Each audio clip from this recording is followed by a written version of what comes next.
Hi, my name is Chad McKinney, and I'm a gameplay programmer here in the Los Angeles studio. I'm going to be talking about interaction linking and the room system. So this level demonstrates the room system and atmosphere containers. The room system and atmosphere containers are used to create boundaries for our space stations and ships and places in the game where we want there to be pressurization of different gas levels. It's something that we've, to date, faked in the game with the airlocks, and if you go into an airlock without a spacesuit, you'll die.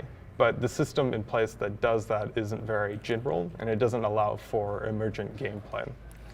What we're working on now is a system that is a more proper way to handle pressurization and depressurization in the game.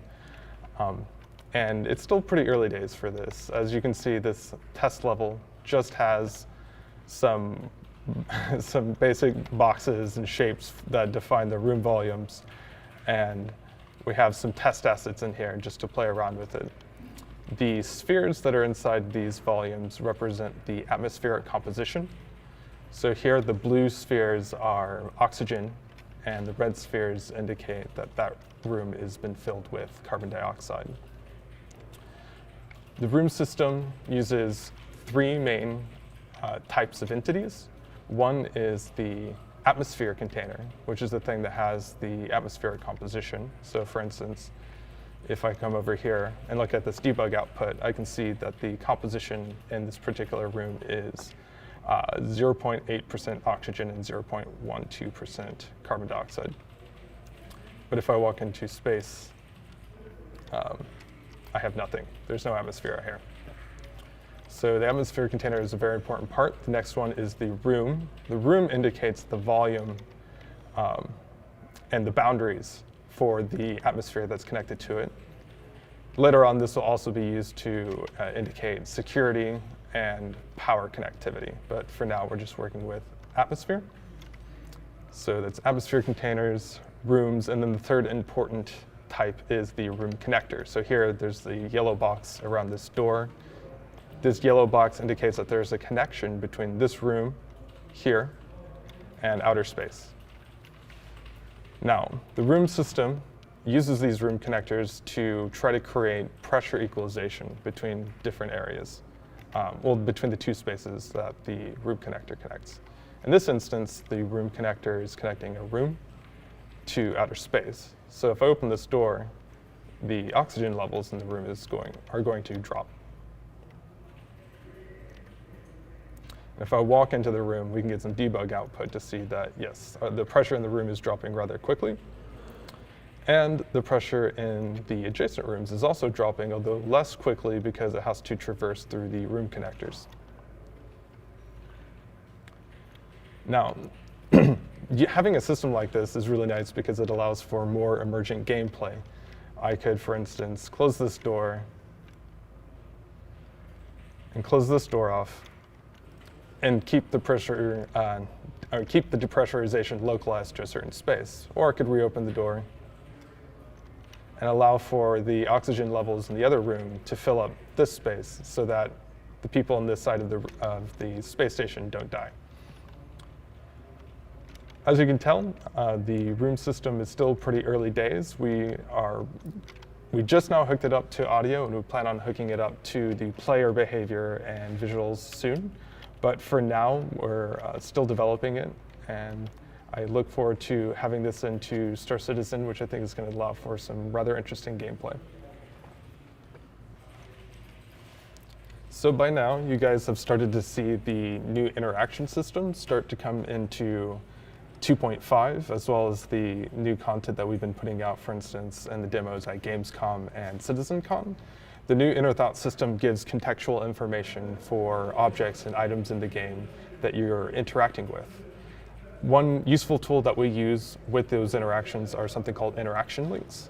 Interaction links allows the designers to create relationships between items so that you can build up more interesting behavior from smaller and more modular pieces. As an example, here in this test level, I've set up a door that is connected to a laptop and a power generator. In any given level, you can have a door that has certain interactions like open and close, but you might not want the player to actually directly interact with the door. For gameplay reasons, you might decide that it's useful to have the player actually interact with something that's next to it. In this instance, I have this laptop here. The laptop has an interaction for an open and close, which is defined in DataForge. In DataForge, we can assign certain values, such as sendable, linkable, and locked by links. And this just means that we can actually link this interaction to something else. Linkable indicates that it can be linked to by a different interaction. And locked by links means that we're going to share the locking, which is the semantic locking and unlocking of the interaction. So here we've set up this laptop, and in the interaction links panel, we've created a link which has its source output open connected to the input doors interaction of open, and the same thing with close. This means that if I go into the game, instead of going up to the door and interacting with it, instead I can come up to this terminal and use the open interaction, which will then open the door. I can also use the close interaction, and back and forth. And as I use these interactions, you can see that the text, the contextual information given to the player actually updates in real time. And this happens because of the semantic state sharing that's implicit in the interaction links. Now, this doesn't have to be with just something that we walk up to and interact with, but anything that supports interaction links. I've also set up a proximity sensor here that will open the door and close the door whenever I've entered the area here. So if I walk in, the door opens. And if I walk out, the door will close again. What's nice about this is it allows us to have self-contained behavior. So for instance, in this case, a proximity sensor, which then can be hooked up to something else to build up a more complex behavior, which is walking into an area and a door opening. But we can hook up the same proximity sensor to anything else. For instance, I could hook up the same proximity sensor to a trap that maybe opens a door and sucks out somebody into space, where they would then die. So yeah, that's the basics of interaction linking. You set up interactions in DataForge, and then create interaction links in the interaction link panel, and then just use them in the game. So that's interaction linking and the room system. Still a work in progress. There's a lot of work to be done with this stuff, but I look forward to working on it, continuing going forward.